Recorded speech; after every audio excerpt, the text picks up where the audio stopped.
Ang kakapal ng mga pagmumukha ng mga pulitikong ito. Ito po yung mahiwagang page 15 at 16 ng affidavit ng mga Marines na lumutang kanina at pinangalanan nga yung mga tumanggap o diniliberan nila ng mga maleta. Ang kakapal ng mga mukha ninyo o eto sila. Letter C. Orbilio Galapon at iba pa at si Estrada ay nag-deliver kay Senator Loren Legarda noong 2024 ng dalawang medium-sized na maleta sa number 40 Cambridge Street, North Forbes Park. Letter D. Kami at iba pa at si Mark Tiksay ay nag-transfer sa sasakyan ni dating Senator Bong Revilla ng dalawang medium-size maleta pagkatapos ng meeting niya kay Saldico sa restaurant na The Taste of LA, Morato Street, Quezon City noong 2024. Kami, Orbilio, Bolante, Tube at iba pa kasama si Saldico ay nag-deliver kay Senator Tito Soto ng 5 large maleta sa kanyang opisina sa isang building sa Baclaran. Kami, Orbilio, Borabes at iba pa, kasama si John Paul Estrada at Saldico ay nag-deliver ng 7 medium-sized maleta kay dating Senator at DPWH Secretary Mark Villar noong 2022 sa kanyang bahay sa Portfolino South, Belia Street, Daang Hari, sa Las Piñas. Nautusan din kami na mag-escort at mag-deliver ng iba't ibang laki ng maleta sa mga congressmen at women na naaalala namin sa ngayon dahil sila ang napapanood namin minsan sa telebisyon o palagi namin silang nakikita pag nakakausap sina Saldico. Nag-deliver kami mismo sa bahay ng ilan sa HOR o sa House of Representatives at yung iba ay kinuha nila sa Unit 8 o Unit 9 ng Polo Club Townhouse, Forbes Park. Sila ay ang mga sumusunod. O eto daw, eto yung mga mukhang pera. Bakit nakaano to? Parang kilala ko yung naka-black dyan. Abante, Benny, sa HOR daw at sa Townhouse. So, ibig sabihin, 2 beses. Eto, naka-block to. Tingin ninyo sino yan? Mamaya balikan natin kasi naka-arrange ito. Adjong Sia sa House of Representatives daw. Alvarez Jose sa Forbes Park House. Ang Jojo sa Townhouse. Baronda Junili sa Townhouse. Ace Barbers, Townhouse. Bernos Ching sa House of Representatives. Brosas Arlene, leche kayo, sa House of Representatives. Castro Franz, House of Representatives and Townhouse. Ang kakapal ng mga mukha ninyo. Chua Jewel, House of Representatives.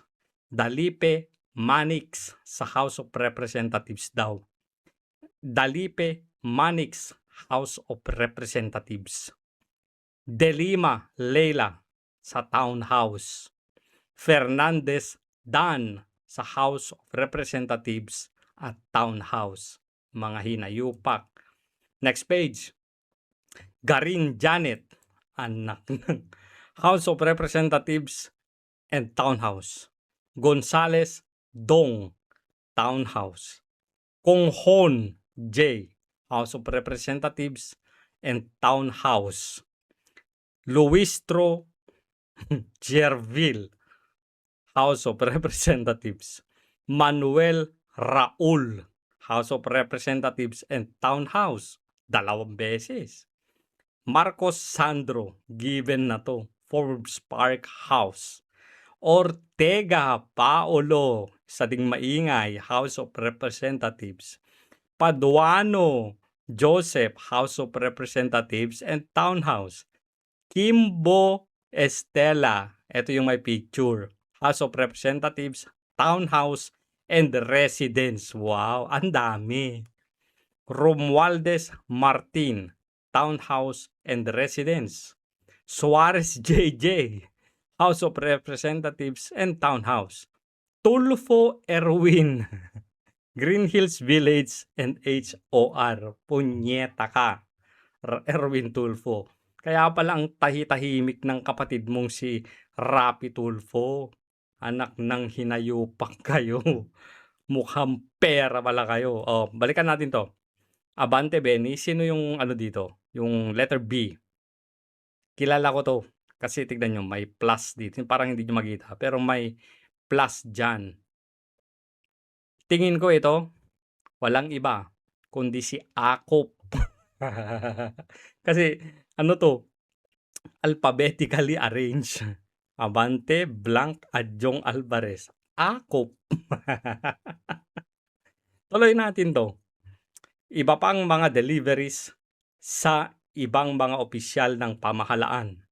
Ako, Bernard Tube, ay isinama ni Saldico na nag-deliver ng 5 large-size maleta sa bahay ni na Bongbong Marcos at Lisa Marcos sa Ilocos Norte. Si Sandro Marcos ang nasa bahay nila noon at siya ang tumanggap. At ilang oras ang nakalipas ay dumating na rin si BBM at Lisa Marcos. Gumamit kami ng eroplano na may tatak na airtaxi.ph. Lumapag kami sa Lawag City. May ano kasi doon, may airport sa Lawag. At nag-land travel papunta sa bahay nila. Doon sa airport ng Lawag, malapit-lapit na yung bahay nila sa Paway. Nag-overnight kami doon at may mga pictures ako na kasama ni Bongbong Marcos at si Sandro Marcos sa loob ng bahay nila. Nako, kompleto rekado, kompleto resibo. Nagbaba din kami. Si Wapon at iba pa ng 2 medium size na maleta sa basement 3 ng Horizon Homes, Shangri-La. At doon kinuha mismo ng dating DBM Secretary Amena Pangandaman ang mga maletang ito. Ang kakapal ng mga mukha ninyo. Si Retired General Gregorio Katapang, Bucor Chief, ay siya naman ang nag-deliver ng 8 maleta, large at medium size, kay Saldico sa BGC Shangri-La. Habang nag-uusap sina Saldico at Gregorio Katapang, ay nagpatulong si Paul Estrada na ilipat ang 8 maleta mula sa isang pick-up sa car park ng BGC Shangri-La at inilipat namin sa aming sasakyan. Nag-deliver kami. Sino to? Si Gumban at iba pa, kasama si Mark Tiksay, ng 8 maleta, 1 maliit, 7 medium sa bahay. Wala na, putol. Marami pa. Pero, grabe no. Tito Soto, Loren Legarda. Ang ano dito, ang hirap ng sitwasyon ni Congressman Leviste ngayon. Grabe. Yung nanay mo. Kaya pala pinipigilan ka ng nanay mo. Etong mga to, pwede na lang itanggi. Pero, fully documented yata. Kasi tignan nyo, puntahan natin tong ano. Asan ba dito yung eto oh. Yan oh. Ayan oh. Yan si Kimbo dineliver sa bahay nila. Bahay niya. Tingnan nyo yung pera, grabe, bulto-bulto. Tingnan natin na lang to, pasadahan na lang natin. Nandito na din naman tayo. Yan oh, grabe, ang daming pera, Pilipino. Grabe. Oh, kompleto. Nandito din yung mga ano, gamit nilang mga sasakyan, pati plate number. Nako, ibang content na lang to. Ayun oh, Yan daw yung nakaturo diyan si Orly Gotesa, tapos itinatanggi nila na hindi nila kilala si Orly Gotesa. Grabe, oh. Mali-mali, grabe. Oh, eto naman yung ICC, ibang topic na yan, sasampalin natin si Claire Castro diyan. Oh, eto daw, kinausap yung mga pulis na nahatulan yata sa pagpatay kay Kian. Grabe, kumpleto sila, guys. May resibo ba? Gagi, malala 'to. Ang kakapal ng mga mukha ninyo. Linis-linisan kayong mga hinayupa kayo. Nilamon niyo yung pera ng mga Pilipino sa pansarili ninyong mga interes dahil sa kakayukan ninyo sa perang mga animal kayo. Sige, tanggihin ninyo. Kasi sa tingin ko itong mga na pinangalanan nila, meron silang ebidensya. For example na nga lang itong kay Stella Kimbo. Sige nga, itanggi ninyo. Hamunin. At ang maganda dito, ipapasa daw nila kay Boying sa ombudsman. Tignan nga natin kung ano ang gagawin ni Ombudsman Boying Remulla at ano kaya ang magiging reaksyon ni Pampilo Lacson na siyang chair ng Blue Ribbon Committee. Ba't parang mga nalunok ninyo yung mga itlog ninyo at hindi na kayo makapagsalita ngayon? Naku, patay tayo dito. Grabe. Grabeng kabulastugan talaga. Hindi ko ma-imagine kung paano nila naaatim tong ganito. Grabe. Bandel-bandel na pera. My God. Grabe.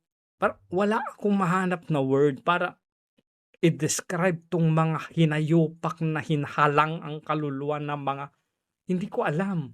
Mas masahol pa to sa mga demonyo. My God. Grabe.